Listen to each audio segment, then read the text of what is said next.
Atasan aku ada tugas tuh. Taruh lah. Oh iya, tugas PPKN lagi. Mana tugasnya radikal lagi? Tentang radikal. Tapi aku lihat di YouTube aja deh. Kayaknya di YouTube ada deh. Tadi saya lihat ada. Taruh. Selamat siang, kembali lagi bersama saya ini Sukma. Mari kita ini, Philip, coba mari kita cek ya. Ini nih. Saya mencoba. Di RKN nih ada nih. Mungkin yang saya alami sendiri adalah ketika saya menjalankan pendidikan, sekolah dasar, sekolah menengah pertama hingga tingkat atas.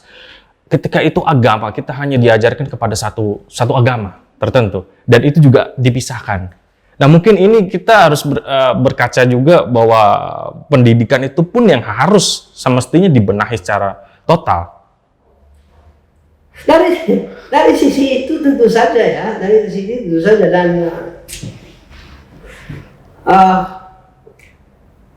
di Indonesia ini sudah ada banyak aspek yang segera diperbaiki, segera direstorasi, ya, segera direkonstruksi ulang, karena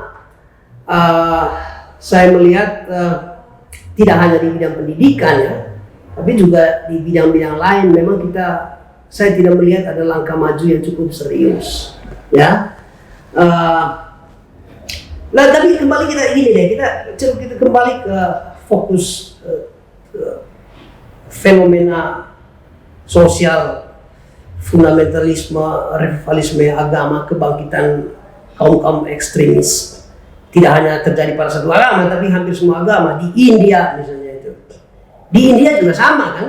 Jadi ada revivalisme Hinduism itu oleh kelompok-kelompok yang garis keras. Misalnya di Delhi misalnya, yang baru-baru. Terus termasuk di Nigeria itu juga pertengkaran karena agama juga sama. Afrika Utara, termasuk Irlanda Utara itu. Irlanda Utara antara Protestan dan Katolik kan? Iya, betul. Itu juga masih ada.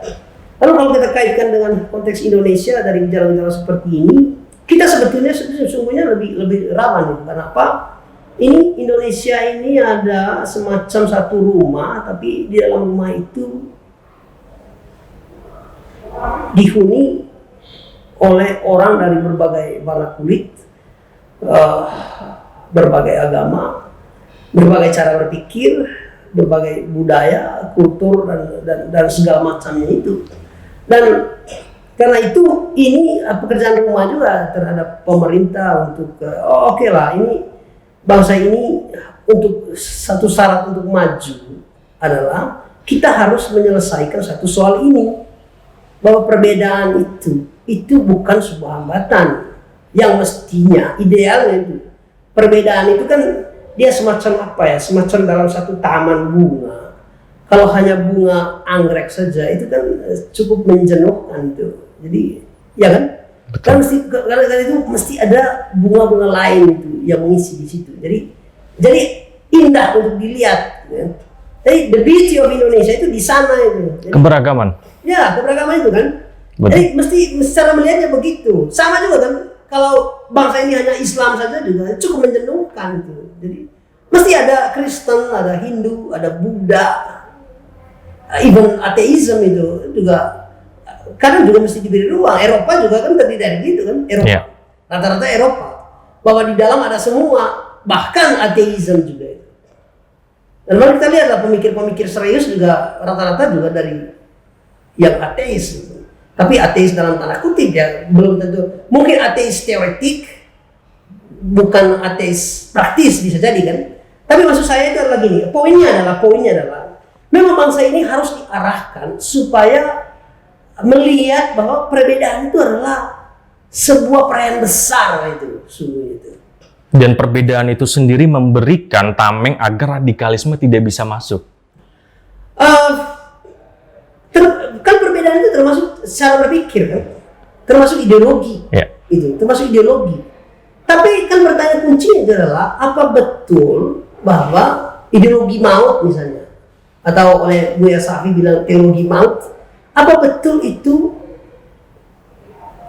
bisa cocok dalam masyarakat plural? Ya kan? Iya. Jangankan dalam masyarakat plural, di antara sesama mereka saja itu bisa bertengkar itu. Ya kan? Betul. Karena itu saya rasa bangsa ini perlu itu dari konteks ini ya, dari konteks radikalisme, ekstremisme dan segala macam. Bangsa ini perlu dididik, rakyat bangsa ini terus elit bangsa ini perlu dididik untuk menjadi lebih moderat. Jadi hidup dalam apa ya? Pada moderasi gitu loh. Moderasi. Tidak terlalu ekstrim, tapi juga tidak terlalu. Jadi hidup sewajarnya ya, hidup sewajarnya. Berpikir sewajarnya itu. Tidak merasa paling benar, ya kan? Tidak merasa paling benar. Ingat loh, ini sudah ada tiga sifat agama. Hampir semua agama punya tiga sifat. Ada yang disebut infallibilisme, merasa tidak bisa salah. Karena itu sifat yang kedua, dia merasa bahwa dia adalah kebenaran yang mutlak, absolutism. Dan yang ketiga, karena dia merasa bahwa dia tidak bisa salah, merasa paling benar, dan akhirnya dia bersikap sangat absolut, mutlak, bahwa kebenaran kami yang paling mutlak. Lalu ketiga, dia otoriter. Saya merasa paling benar, tidak bisa salah, dan karena itu saya mengatakan bahwa kebenaran mutlak milik kuai. Karena itu saya berhak untuk memaksa Philip untuk mengikuti saya. Kan itu karakteristik dasar agama yang memang agama sendiri akhirnya kan mencari jalan keluar untuk meredam itu, ya kan? Dalam sejarahnya selalu begitu. Nah, poinnya adalah ketika karakteristik agama ini dihidupkan, dikentalkan itu, dikencangkan, lalu dipakai untuk politik, itu dampaknya luar biasa. Dia hanya membawa satu bangsa ke perpecahan yang berkeping-keping. Dan sudah kita alami mungkin. Iya. Nah, saya boleh berani bilang sih bahwa Indonesia ini kalau tidak serius menangani masalah ekstremisme, radikalisme dan segala macamnya itu, saya boleh bilang ini kita sedang berada di depan pintu gerbang abad gelap, dark age of Indonesia. Dark age. Saya mau meyakinkan hal itu. Saya hanya mau meyakinkan hal itu. Kita sedang memasuki dark age. Cepat atau lambat, kita harus bilang say goodbye terhadap bangsa ini. Kalau kita bicara tentang radikalisme itu sendiri kembali lagi, apakah ada kesamaan dengan radikal yang ada di global atau di luar Indonesia? Tentu saja polanya sama, Philip. Tentu saja polanya sama. Gerakan-gerakan ini, makanya saya bilang tadi, kita nggak bisa memakai satu mata untuk melihat. Contoh misalnya, fundamentalisme misalnya, atau ideologi maut yang dibawa oleh kaum radikalis, oleh kaum teroris misalnya itu. Kita nggak bisa melihat dengan hanya satu mata atau satu teleskop, nggak bisa. Katakan itu teleskop itu adalah teleskop ideologi agama atau dogma, dan itu adalah doktrin agama yang memicu semua. Gitu. Nggak bisa juga cara melihatnya seperti itu. Tapi mesti melihatnya dari ini kan hal yang cukup kompleks. Lihat dari sisi sosial, lihat dari sisi politik, ekonomi dan segala macam, gap ekonomi yang sangat menganga antara kaya miskin dan segala macamnya itu juga bisa menjadi pemicu. Karena itu faktor kesejahteraan juga bisa menjadi salah satu pemicu, ya, salah satu pemicu. Faktor politik misalnya di Indonesia itu menurut saya gambaran paling jelas. Selain faktor ekonomi juga ada faktor politik yang akhirnya semua ini menjadi pemantik untuk bertumbuh suburnya teologi maut, para demagog, para penghasut di ruang sosial yang memang pada titik itu memanfaatkan agama.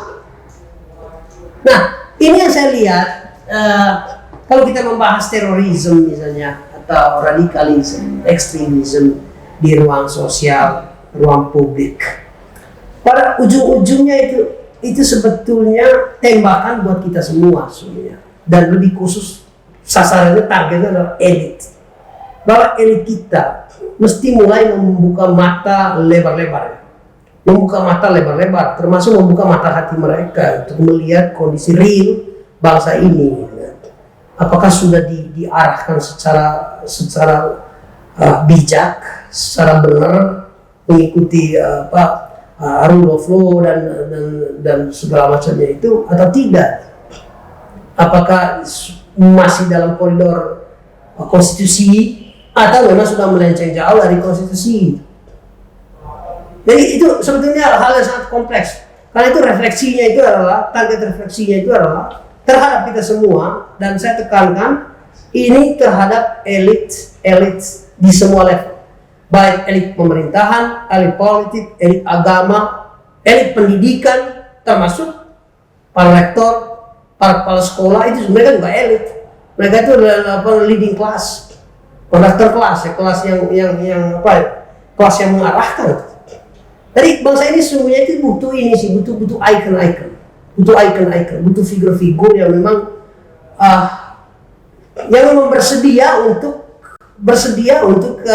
bersedia dan punya kemauan untuk berpikir, mari kita berpikir bangsa secara keseluruhan. Mungkin ini Philip, saya ambil salah satu contoh ya. Ini lagi-lagi sih Jepang itu saya rasa ini the best lah untuk soal leadership ya. Jadi berapa tahun lalu ya, atau saya lupa tahun berapa, ada satu menteri bukan menteri ya, tapi istri menteri itu memberi melon dan kepiting kepada konstituen istrinya. Betul apa yang terjadi? Suaminya yang diberitakan bahwa ini melanggar etika, hanya memberi melon dan kepiting kepada konstituen. Tapi dalam aturan Jepang itu nggak boleh, karena itu dianggap sebagai gratifikasi. Istrinya melakukan itu. Apa yang terjadi? Suaminya meminta maaf. Bukan hanya meminta maaf, suaminya mengundurkan diri. Dan tidak berhenti di situ.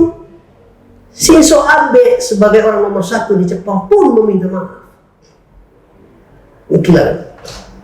Jadi ini yang saya bilang bahwa sebetulnya arah gerak bangsa ini, ya arah gerak bangsa ini, termasuk cara kita melihat berbagai persoalan sosial. Ya, pasca reformasi itu kan makin kencang persoalan sosial tadi seperti pembahasan kita hari ini.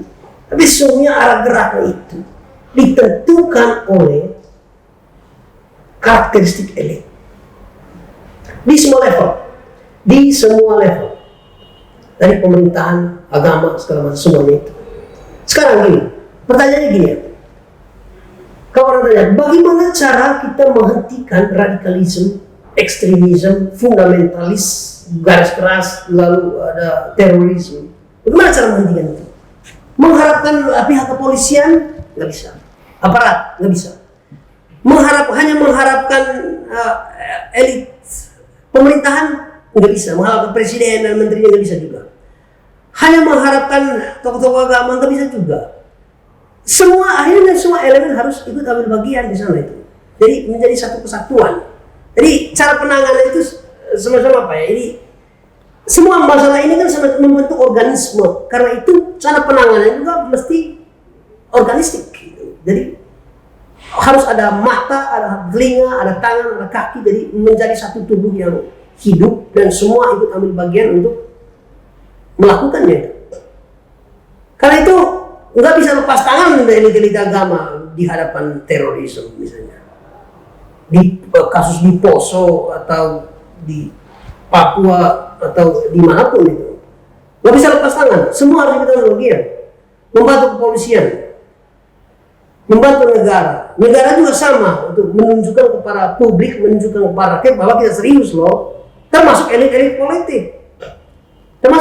politik. Jadi semuanya memang harus membentuk satu atmosfernya itu benar-benar tunggal. Atmosfernya tunggal, bahwa ada kohesi dekat elit untuk merapikan semua masalah ini. Fundamentalism, kemudian ada radikalisme Dan buahnya ini terorisme. Nah, bagaimana melihat orang yang mungkin terpapar radikal, kemudian naik satu step menjadi terorisme? Ali Imran sudah mengatakan ini Iya. dalam sebuah wawancara. Saya rasa bisa dicek di YouTube. Gitu. Ali Imran bilang bahwa waktu SD kelas 5 itu dia sudah berani menurunkan gambar presiden dan wakil presiden di ruang kelas. Ketika ditanya itu, mengapa? Karena ada satu ajaran yang diturunkan dari kakaknya kalau saya salah dia dalam YouTube itu. Yang melihat bahwa presiden, wakil presiden, polisi, tentara dan segala macam itu adalah togut, kurang lebih gitulah ya dia punya bahasa ya. Saya tidak bisa mengkopinya secara ini, tapi kurang lebih intinya begitu. Dan dia akhirnya pada titik tertentu pasca bom Bali dan dia ditangkap, sekarang dia merasakan bahwa sesungguhnya apa yang dia lakukan itu karena ada ide di belakang itu. Jadi terorisme itu bukan tiba-tiba datang muncul begitu, enggak, itu ada prosesnya itu. Tadi mulai level yang paling dasar itu adalah cara berpikir. Karena itu urusannya itu adalah ideologi. Teror tanpa ideologi ada nggak sih? No. There must be big idea di balik itu. Kan? Ada gagasan di balik itu. Berarti fenomena radikal atau kaum muda yang terpapar radikal itu bukan fenomena yang baru? Sebetulnya enggak loh. Sebetulnya enggak. Nah, itu bukan fenomena baru. Tentu saja itu terorisme itu kan dalam sejarah, jangan-jangan dia muncul berbarengan dengan sejarah munculnya manusia kan? Ya. Tapi dalam bentuk yang lain. Pecahnya Irlandia misalnya dari Great Britain misalnya, itu juga melalui tahap ada aksi teror misalnya, termasuk pengeboman kota-kota di Jerman. Itu juga ada desain langkah teror di sana itu yang dilakukan oleh yang ada yang menyebutnya state terrorism. Tapi juga ada non state terrorism. Di kita lebih banyak non state terrorism, ya kan? Teror yang dilakukan oleh orang-orang yang bukan aparat negara, ya kan? Ada apa jahat dan segala macam itu yang ini. Tapi maksud saya lagi-lagi ini mari kita melihat ini semua dari secara komprehensif tentunya dari berbagai sudut pandang. Tidak hanya bisa dilihat dari agama semata, tapi mesti dilihat secara kompleks. Bahwa di sana ada dimensi-dimensi lain yang mempengaruhi ini semua. Tapi lagi-lagi teroris itu selalu dipicu oleh oleh ideologi, oleh gagasan-gagasan yang masuk dalam kepala mereka, masuk dalam pikiran mereka, dan mereka merasa bahwa ini adalah sebuah kebenaran, apalagi itu dikemas oleh agama yang memang dari sononya memiliki 3 sifat tadi itu. Infallible, dia merasa tidak bisa salah, dogma-dogmanya, agama apapun itu. Karena dia tidak merasa bersalah, lalu dia merasa bahwa kebenaran mutlak ada di gua katanya, ada di kami merasa paling benar, karena itu dia siap absolut. Dan yang terakhir dia paksakan orang lain harus ikut kami, karena kami orang benar, kalian orang salah, ya kan? Betul. Kami orang surgawi, kalian orang duniawi. Kalian nggak layak, kami orang layak. Kami malaikat, kalian setan. Kalau begitu, itu kan polanya selalu. Jadi selalu ada begini. Jadi ada fundamentalism, ada ideas di situ.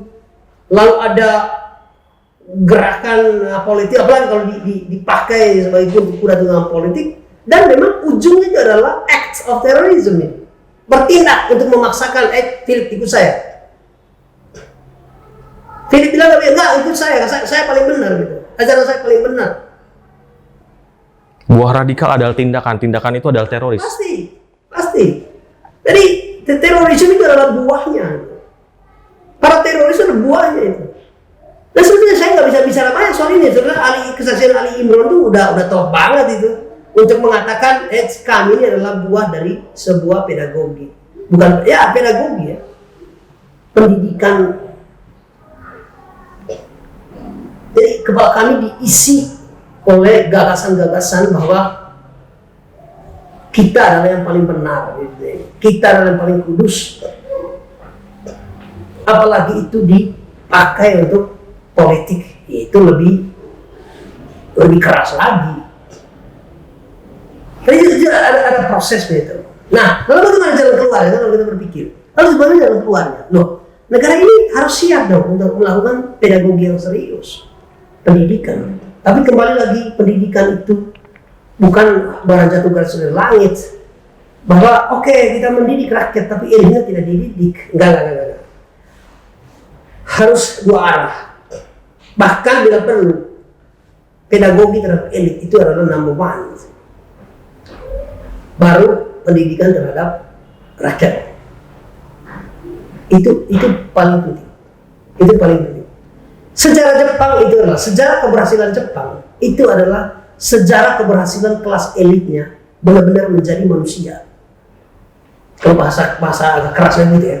Yeah. Jadi sejarah keberhasilan Jepang itu adalah sejarah keberhasilan kelas elit untuk menyatakan dan declare mereka bahwa kita memang kelas elit, kita memang kelas kompas, kita kelas leading class, kita kelas yang mengarahkan. Karena itu mulai dari isi kepala kita itu benar-benar harus beradab, isi hati kita juga harus beradab, dan tangan kita bekerja juga harus beradab. Dan jadi di situ lah kuncinya. Iya. Kemudian kita kembali lagi apa dengan yang kita sebut tadi Pancasila. Ya. Pancasila sebagai dasar negara kita. Apakah itu tidak cukup untuk bisa menangkal semua paham-paham radikal? Jadi Pancasila itu pada titik itu dia adalah ideologi dindingnya. Mungkin ngerti maksudnya. Jadi Pancasila itu saya bagi dua ya. Jadi ada Pancasila in a paper, Pancasila dalam kertas, dalam dokumen, dalam buku-buku banyak tulis. Tapi juga Pancasila itu mesti menjadi sebuah kata kerja, ya. Act. Ya, must be an act. Pancasila itu bukan sebuah barang yang taruh di dinding. Jadi itu ideologi dinding. Jadi kita masuk ke ruang presiden ada Pancasila, masuk ke ruang sekolah ada Pancasila, masuk ke gereja ada Pancasila, masuk kemana-mana ada Pancasila. No. Tapi itu penting saja. Gambar itu kan penting juga kan, Yeah. Reminder gitu. Saya menggambarkan gini lah, gambarnya bukan begini. Kita kan katakan orang tua atau opa oma atau orang yang kita kagumi udah meninggal atau apa, lalu dia punya gambar. Tentu saja kita mesti cetak dong fotonya itu, taruh di dinding kan. Tapi dia remind saya untuk, saya ini turunan kamu loh, gitu kan, gitu kan. Betul. Tapi itu pada level Pancasila sebuah ideologi dinding yang tertempel di dinding di mana-mana itu. Tetapi yang paling penting setelah di-remind oleh gambar itu, bagaimana perilaku, ya kan? Tindakan. Karena itu Pancasila itu mesti menjadi sebuah kata kerja di semua level, untuk semua level. Mulai dari presiden sampai itu birokrasi sampai di kepala desa. Bahwa itu adalah sebuah perintah, itu adalah doktrin untuk menjalankan semua sila-silanya, mengaktualisasi sila-sila itu. Ya kan? Karena kan begitu dia punya ininya. Lalu apakah sekarang kita mesti bicara Pancasila di mana-mana, lalu urusan selesai? No way. Enggak bisa begitu, enggak bisa begitu. Karena di dalam Pancasila itu sebetulnya harus ditekankan itu adalah pedagogi. Cara berpikir bangsa ini harus mengarah ke nilai-nilai yang tertuang dalam 5 sila itu kan. Pedagogi. Setelah pedagogi, aktualisasi. Saya melihat gini, Philip, sebenarnya di bangsa ini kita berhadapan dengan 3 primitivisme. Primitivisme. Kelakuan-kelakuan tidak beradab, barbar, urak-urakan. Ada 3 primitivisme. Primitivisme paling pertama ya, kalau kita mau bicara tentang terorisme dan segala macamnya itu. Mari kita kembali kepada 3 masalah dasar yang dihadapi bangsa ini. dan saya menyebutnya itu triple primitivism. Primitivisme paling pertama itu adalah primitivisme birokrasi. Apa itu? KKN. Ingat baik-baik, Roman Empire itu adalah imperium yang orang anggap bahkan itu tidak mungkin runtuh karena dia punya segalanya, punya ketentaran yang kuat, punya leadership yang super kuat. Runtuh juga ujungnya. Kau tahu kenapa? Karena elitnya korup. Dan itu marak terjadi di negeri ini. Itu satu, saya bercontoh. Dua, revolusi Cina di bawah Deng Xiaoping 1978. Lalu dievaluasi tahun 1998, 2 dekade setelahnya. Cina maju tapi lambat. Lalu mereka mulai diagnosa tahun 1998. Mengapa begini? Padahal komitmen kita sudah serius loh untuk mengubah ini. Deng Xiaoping. Akhirnya mereka menemukan satu persoalan bahwa ada satu masalah yang tersisa yang belum dibereskan. Apa itu? Korupsi. 98. Maka lahirlah pernyataan yang cukup serius dari Zhu Rongji, Jiang Zemin dengan Zhu Rongji. Sediakan saya seperti mati. 99 buat koruptor, 1 for me. Jika kalian temukan saya korup. Jadi kebangkitan Cina itu adalah ketika dia mampu menghantam primitivisme birokrasi ini, yaitu korupsi. Primitivisme kedua itu adalah primitivisme politik. Kelakuan urak-urakan di zona politik. Apa wujudnya banyak sekali kan, mulai dari oligarki dan segala macamnya itu. Tapi apakah oligarki itu bisa digabung? Nggak bisa. Itu dalam sejarah, bahkan dalam sepanjang sejarah manusia, oligarki itu selalu ada. Tetapi di bidang politik, primitivisme politik ini hadir di Indonesia, itu hadir dalam berbagai bentuk, termasuk pemanfaatan agama untuk kepentingan politik. Mereka mencoba memakai agama sebagai kendaraan politik, memakainya sebagai kuda tunggangan dengan memainkan politik rasial, politik identitas. Sampai mereka tidak memikirkan, tidak menghitung dampak dari keputusan yang diambil hanya untuk kepentingan elektoral. Betul bahwa kekuasaan itu dalam real politik itu untuk politik itu untuk kekuasaan kan, memang untuk merebut dan preservasi kekuasaan. Tetapi harus dipikirkan efek yang cukup serius, yang sangat serius terhadap eksistensi sebuah bangsa itu, memainkan politik rasial. Dan dalam sejarah nggak ada negara yang memainkan politik rasial, politik identitas, politik berbatak sara dan ujung-ujungnya mencapai sebuah kesejahteraan. Nggak ada. Semuanya berujung pada konflik berkepanjangan. Yang ketiga, primitivisme sosial. Primitivisme sosial, apa itu? Supremasi sara. Merasa diri agama saya paling benar. Ya, superior. Merasa etnik saya paling besar. Merasa suku saya paling hebat. Merasa kaum saya paling suci, kalian kotor, setan dan segala macam itu kan. Jadi, tapi supremasi yang ketiga itu, supremasi sara itu adalah produk dari supremasi yang primitivisme yang pertama itu. Jadi primitivisme yang ketiga itu adalah produk dari primitivisme dua primitivisme yang pertama. Nah, itu yang kita jadi timba sekarang kan. Itu yang kita timba. Jadi kolonisasi warga, segregasi warga. Kami kaum beriman, kalian tidak beriman. Kami malaikat, kalian setan. Kami halal, kalian haram, gitu kan. Kami surgawi, kalian neraka, misalkan. Jadi kami selamat, kalian tidak selamat. Kurang lebih begitu. Itu yang kita petik. Nah, dan semua ini semacam atmosfer kebangsaan kita saat ini. Tapi menurut saya dialog ini bagus juga ya Philip angkat. Untuk saya rasa ini menjadi salah satu diskursus elit. Jadi terorisme, radikalisme, fundamentalisme dilihat dari perspektif elit.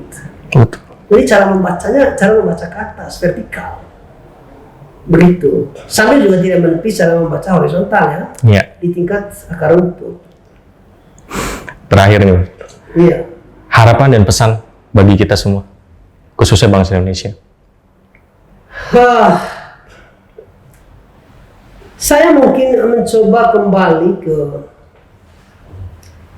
bagaimana founding fathers Indonesia ini. Mereka mendesain bangsa ini dengan pikiran yang serius, tentu saja, dengan kelakuan serius, sikap-sikap yang serius, dan juga dengan kerja-kerja yang serius. Yang hilang dari bangsa ini sesungguhnya adalah kita tidak punya guidance, kita tidak punya guardian. Artinya apa? Kita sebetulnya sedang mengalami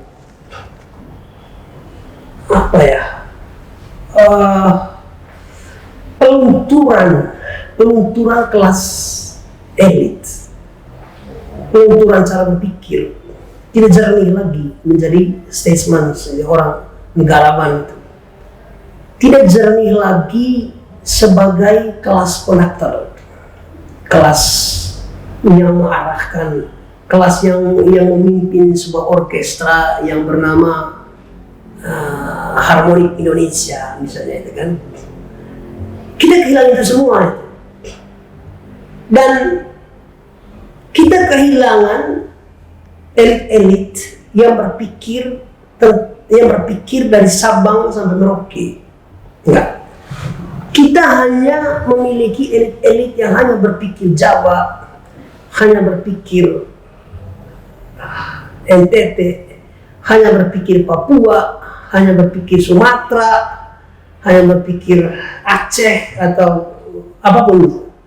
Kita hanya memiliki elit-elit di level agama yang hanya memikiri Kristennya itu, hanya memikirin Buddhismnya, hanya memikirin Hinduismnya, hanya memikirin Islam atau apapun itu.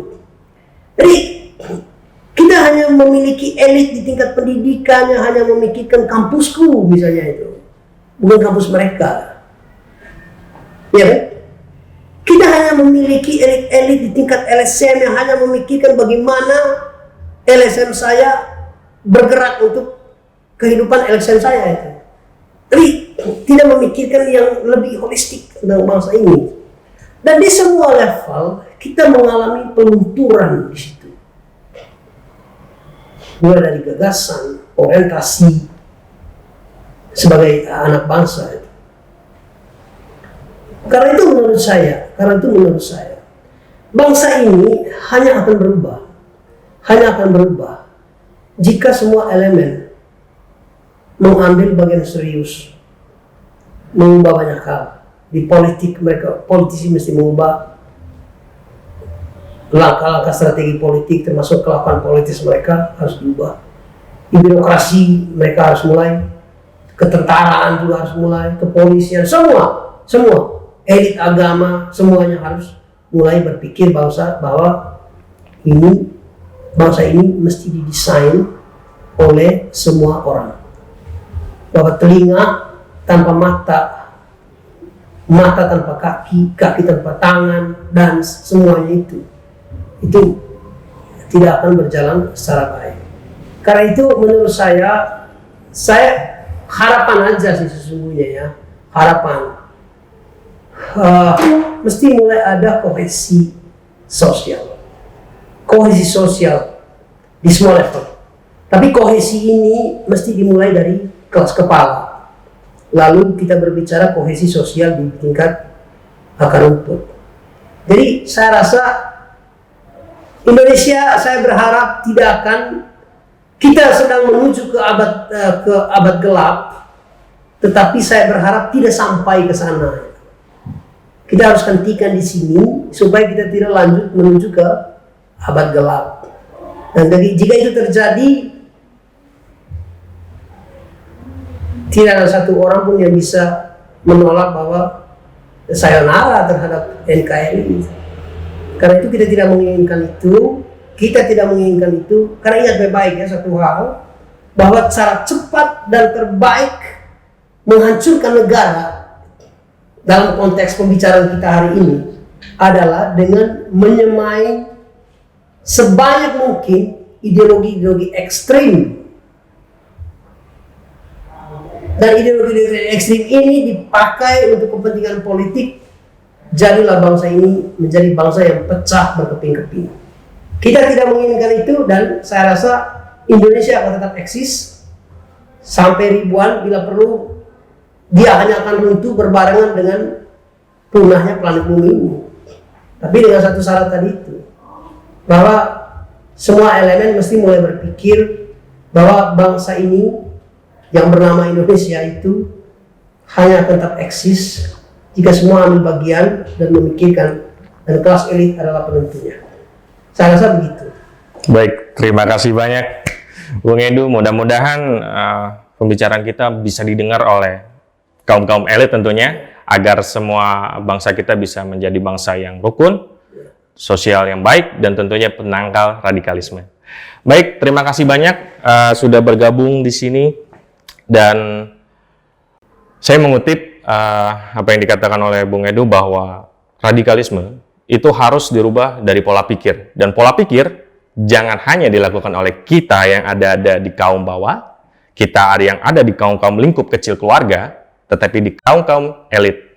Dan elit itu bukan hanya elit politik, tapi elit secara keseluruhan yang bisa dibilang pemimpin dan tokoh-tokoh. Ya. Terima kasih banyak. Kita berjumpa lagi di diskusi Rumah Kebudayaan Nusantara selanjutnya bersama saya Philip. Pamit, Bung Edu pamit. Terima kasih. Pas banget nih buat tugas saya nih. Ini channelnya siapa sih ya? Ntar dulu, aku lihat dulu. Oh, RKN Media. Bagus nih RKN Media nih. Jadi tugas saya nih kebantu dari channel RKN Media. Nah, pesan buat kamu muda ya, dari apa yang udah saya nonton. Jadi kita harus membentengi diri kita dengan Pancasila. Jadi jangan terpengaruh dengan isu-isu di luar sana, dari mana aja mengenai radikalisme ya. Oke, see you. Nyanyi dulu ah. Belum tutup ya, belum tutup. Nyanyi dulu.